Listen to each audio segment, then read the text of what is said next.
Olá galera, tudo bem? Bom, sejam bem-vindos a mais um vídeo aqui no canal.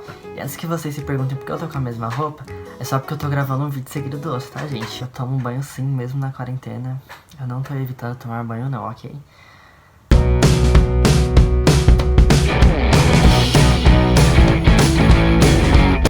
Bom, eu decidi trazer nesse vídeo um pouco sobre como estudar para a matemática do Enem. A matemática do Enem é o terror de muitas pessoas, principalmente porque é a matéria que dá a maior nota, assim, sem considerar a redação, né, que a redação chega no máximo a 1000. A matemática costuma ser a que mais dá nota em relação às áreas de conhecimento. Apesar que teve um ano que a nota de matemática chegou a ultrapassar 1000. Isso acontece por várias razões, como quando a matéria tá mais difícil, a nota costuma ser maior. Então eu decidi trazer aqui esse vídeo sobre como estudar para matemática e também sobre como eu estudei, porque muitas pessoas têm esse medo da matemática, tem essa coisa de...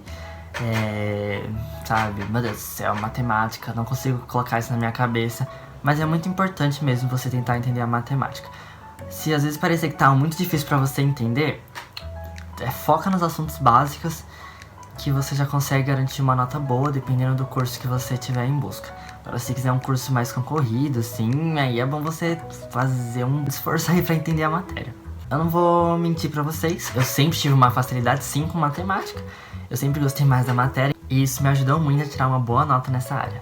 O que eu posso dizer pra vocês, que eu também fiz, foi fazer muitos exercícios. Eu vou bater nessa tecla novamente, que é uma coisa muito importante, principalmente pro Enem. Porque o Enem, ele segue um padrão de questões que tem um cunho interpretativo e às vezes, como você vai resolver, nem é assim tão difícil, considerando a área de matemática.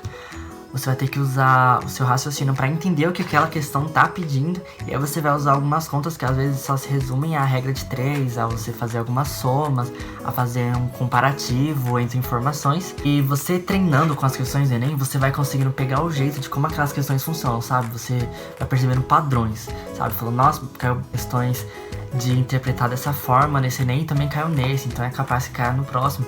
E você vai compreendendo melhor o que o Enem quer que você entenda. Se você é uma pessoa que realmente tá muito perdida em matemática e não sabe como estudar, esse vídeo vai ajudar você, porque eu vou falar aqui sobre os principais assuntos que seria interessante você estudar para matemática do Enem.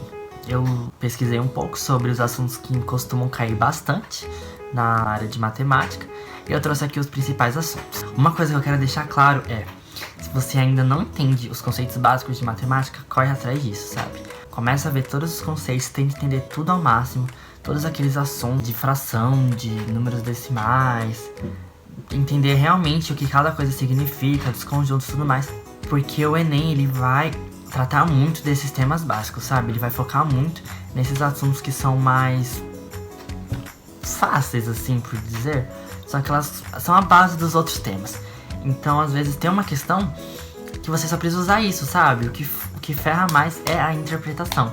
Então você tem que aprender esses assuntos, resolver questões pra conseguir identificar como você vai resolver aquela questão, e aí você vai pegando um jeito com o tempo. Então, se você tem dificuldades na matemática básica, não adianta você começar a ir pros assuntos mais difíceis, porque não vai dar certo. Você vai colocar muita coisa na sua cabeça, não vai entender nada, e aí vai ser um desastre. Então, vai começando de baixo, não tenha pressa. Se você tiver com dificuldade, vai fazendo no seu tempo, de aprender as coisas, que uma hora você vai conseguir compreender esses assuntos e você vai ver a sua nota aumentando.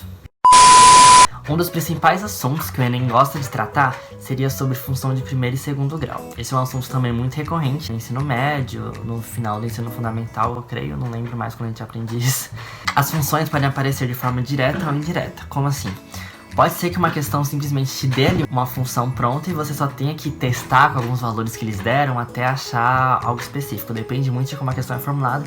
Ou às vezes a questão pode te dar um enunciado enorme e você vai ter que montar a função. Eles costumam cobrar isso muito em relação a salário com bonificação ou valores assim de pagamento. Então, por isso que é muito interessante você treinar com essas questões, porque você vai entender como que funciona a formulação das questões e então saber quando aplicar exatamente as fórmulas. Bom, outro assunto que acaba caindo seria as progressões aritmética e geométrica. Eles são bem difíceis de aparecer simplesmente falando calcule tal valor de acordo com essa PA ou de acordo com essa PG. É capaz que eles simplesmente descrevam uma situação que você compreenda que aquilo ali necessita, sim, de uma PA ou uma PG. Então, reforço, façam questões e tentem entender quando é o momento certo de você usar algum assunto. Outro assunto que sempre cai, eu cansei de ver nos simulados que eu fazia, seria a estatística. A estatística ela costuma cair principalmente como média aritmética, moda ou mediana.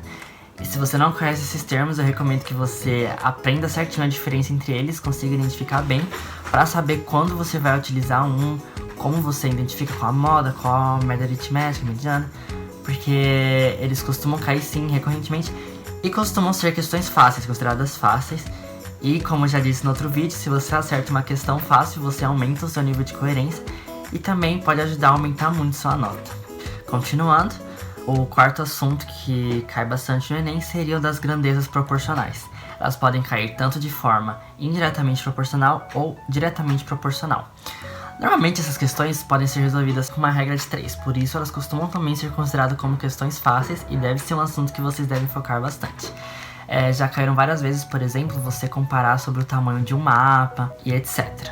Também é muito recorrente cair sobre porcentagem no Enem. Sempre cai uma questão de porcentagem, principalmente relacionando à matemática financeira. Então é bom você ter um conhecimento também sobre juros simples, juros compostos, para ter uma noção melhor de como responder essas questões. Outro assunto aqui que é bastante recorrente é sobre a trigonometria, principalmente sobre semelhança entre triângulos e também sobre o triângulo retângulo, que é esse triângulo todo especial aí que a gente vê. Bom, é bom você ter esse conhecimento porque é um assunto recorrente, tanto no Enem quanto nos vestibulares. E normalmente ele coloca uma imagem pra você e pede pra você interpretar de alguma forma. Às vezes ele pede pra você calcular a área de alguma figura, normalmente dá aqueles exemplos de terreno, etc, etc. Então já sabe, né? Dá uma pesquisada aí na musiquinha de seno, cosseno pra decorar tudo certinho, porque com certeza vai ter uma questão dessa na prova. E se você acertar, vai ajudar muito na aumentar a sua nota também.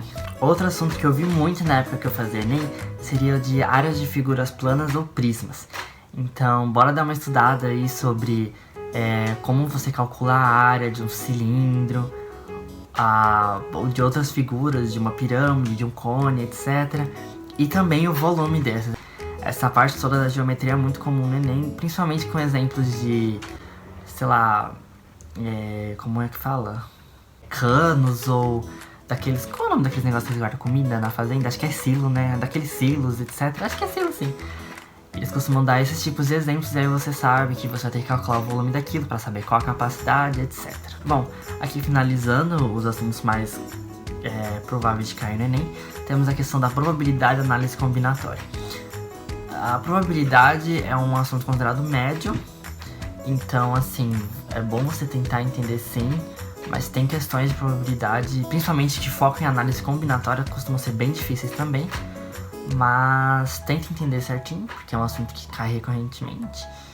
E se você está tentando um curso concorrido, é importante que você acerte esse tipo de questão. Pelo que eu pesquisei, esses são os principais assuntos para você direcionar o seu estudo na área de matemática. E é como que eu disse, vá aprendendo os conteúdos, muitas questões, muito entendimento do método como o Enem trabalha, para você conseguir ter um bom resultado na prova. Isso quer dizer que você tem que negligenciar os outros assuntos? Não. Tenta aprender todos os assuntos, mesmo que logo pareça impossível para você, tenta aprender. Se você estiver achando muito difícil, vai focando nos assuntos que você acha que vai compreender melhor, e às vezes assim você consegue sim garantir uma melhor nota. Você não precisa acertar todas as questões, mas então tenta compreender bem a fundo esses assuntos mais fáceis para que você consiga ter uma boa coerência e sua nota em matemática ficar bem alta. Então, por enquanto é isso, eu espero que esse vídeo tenha ajudado vocês a identificar assim quais são os principais temas. É isso mesmo, estude esses temas, façam questões. No site do Enem tem várias provas disponíveis dos anos anteriores, inclusive as provas até de pessoas privadas da liberdade, as segundas aplicações. Então vai resolvendo tudo que for possível. Eu vou deixar aqui na legenda o link de um site que eu usava muito para resolver as questões do Enem. Ele é um banco de questões que tem as questões de 2009 até 2019. E lá você pode ir resolvendo as questões constantemente, e aí vai aparecendo a sua porcentagem de acertos e erros. E eu gostava muito desse site porque às vezes eu tava, sei lá, no intervalo, assim, de alguma coisa. Eu sei, não devia estar fazendo questões no intervalo, mas enfim. Eu ia lá, vou resolver uma questão aqui, vamos testar os conhecimentos que eu tô estudando. Ia lá, fazia a questão, e pronto, sabe? Às vezes vai fazendo uma questão no horário assim aleatório. Se você tá estudando em casa pro vestibular já com um cursinho online, você pode programar certinho. Você vai ter programado certinho, né, o seu horário, então não sei se esse esquema vai dar certo. Mas eu vou deixar aqui o site disponível pra vocês e as questões aparecem aleatoriamente. Você pode escolher a área de conhecimento pelo menos. Esse site é muito bom. Acessem aí, resolvam as questões lá que vai ajudar muito a vocês conquistarem a sua aprovação. Espero que vocês tenham gostado. Como sempre, deixa aí seu like, se inscreva, envia pra alguém aí que vocês conhecem que tá prestando vestibular também, que pode precisar desse vídeo, que tá com uma dificuldade maior em matemática. E é isso aí, muito obrigado.